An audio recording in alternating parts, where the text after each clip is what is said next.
Today, I want us to have a look at what the recent changes made by the President of the Republic of Kenya means to the UDA as a ruling party, what it means to the President himself, what it means to his deputy, Gachagua, what it means to the opposition,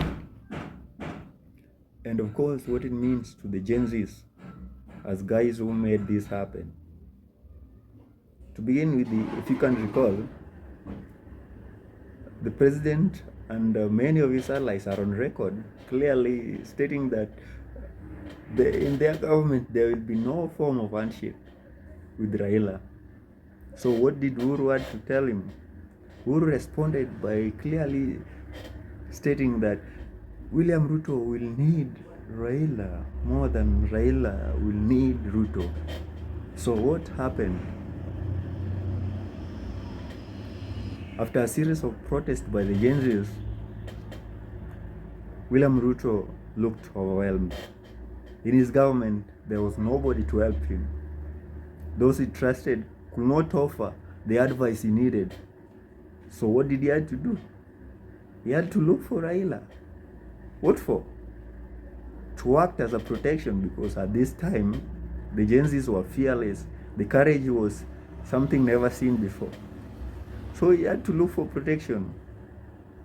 Remember, Raila controls some of the energetic population in this country. So Raila was the man he had to look for to help him calm this situation. And of course, to offer him protection from the allies that were being targeted by the Gen Zs, because he had to dismiss many of his allies from the CS position and of course in many government positions. So before he can do this, he had to look for Raila, because there was always a pressure that is going to come after their dismissal, and something will brew. They will come in form of opposition. These guys who are dismissed as CSS, they will come in form of opposition. So the president needed some form of protection in form of Raila. That is the only man he could trust at this moment, because the Gen Zs were coming for him. He had no choice. Nobody could help him in his government. So Raila was the real deal. That is what Uhuru Kenyatta meant when he told Ruto that one day you will need Raila more than he will need you. So after Ruto met Raila, he had the capability, the courage to dismiss his entire cabinet and the IG, of course,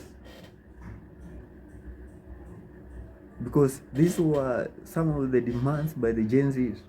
Remember, these CSs and the IGs are the closest allies to the president, because their positions were seen as rewards to the support they offered to the president in the previous election. So it's not an easy decision for the president to dismiss people that he owes so much, and it's very painful to him. So what does it mean to the UDA as a ruling party? UDA as a ruling party is going to face a lot of shakeups. There are going to be many rebels in that camp, and UDA is going to burst. The only strongest political party that is going to remain will be ODM in parliament. That gains that UDA had made is going to go away. So the opposition gained a lot in this one.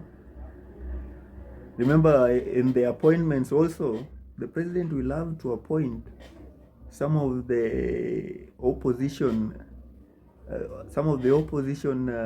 figures in his cabinet, so as to be able to meet the demands by the Gen Zs.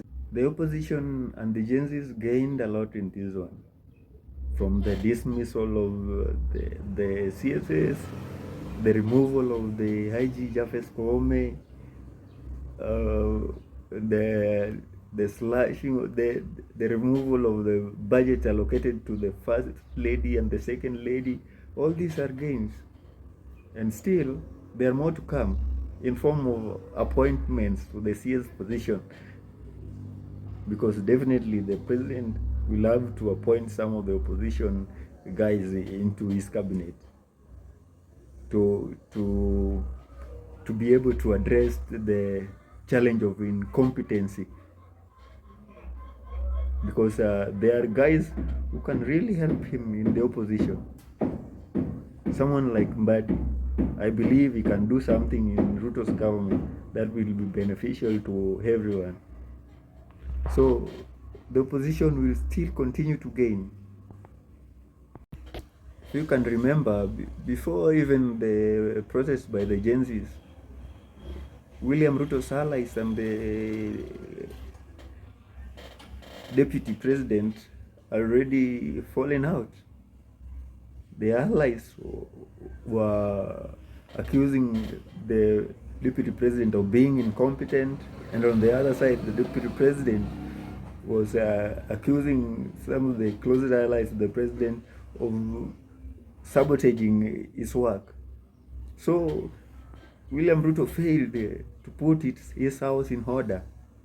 So this had to happen.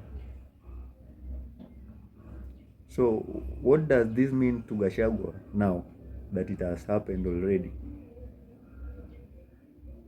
The president may not be able to dismiss Gachagua and remove him from his position, but he can fund his removal from the parliament, because he sees Gachagua as a traitor in this one. So definitely William Ruto's allies will table a motion to impeach the deputy president, and that is going to happen. It is going to be possible because even the Azimio MPs were accusing the deputy president of being incompetent. So when they join forces in parliament, deputy president will be out of this government, and it's going to happen that way.